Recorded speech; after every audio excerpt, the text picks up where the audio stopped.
What's going on, guys? Welcome back to the Scott in the Shop YouTube channel. Today we're going to be working on our rusted out floorboards inside the K10. They're not terrible, but our passenger side has a couple rust spots that go all the way through the floor, and then our driver's side you can see is starting to get that rust. So we're just going to go ahead, cut those out, and we're going to put in some new ones today. I got them from Auto Metal Direct. They seem like they fit pretty good already, but you're going to see here there's a one spot, where the weather stripping goes into the channel by the door that it doesn't fit perfect. So we're going to work with that and see what we can do. And then we'll go ahead, we'll cut out the old ones, we'll weld in the new ones, we'll do our seam sealer and all that. And then we'll lay down some Rust-Oleum to try to protect it, and we'll get this show on the road.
Alright guys, well we made some great progress on the K10 in this video. We got our rusted out floors taken out. We got our new drop-in floor plans welded in.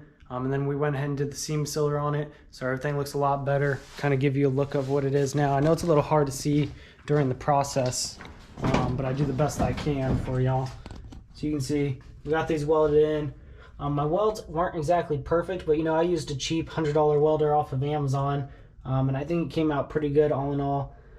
The floors are certainly there. Like I said, I seam sealed everything. I went in and seam sealed all my welds too, you know, just to be a little overly paranoid. Went ahead and did that on both ends. So you can see everything's nice, closed up. You know, overall, I think these metal floor pans from Auto Metal Direct, you can see that here, they fit in okay. They come a little bit bigger initially, you know, before I cut them. It kind of went up these curves, and this one actually went all the way up here. And I had some issues with fitment, and I didn't need all that, so I went ahead and cut mine to get them to fit in there a little bit better. So just keep that in mind, you know, if you guys are going to order yours and you really need the full floor pan, you might want to go a different route because, you know, I wasn't overly thrilled with the fitment. And I really had a lot of issues with my bends here. So what I went ahead and did was I got this curve to match, went ahead and tack welded it there. Then I got the bottom part in, did a weld there, and then got that final curve. So if you guys are having issues with that, go ahead and give that a try. I'm certainly no, you know, metal worker. I'm not a fabricator, so, you know, for doing this at home in my garage with limited tools, you know, I think it came out pretty good. So, you know, now you guys have an idea of how I did it. You can take that, improve upon it, try it on your own project. You know, thank you for watching the video. We'll of course be back with more. Make sure you guys like, comment, share, and subscribe. We'll see you next time. Thank you.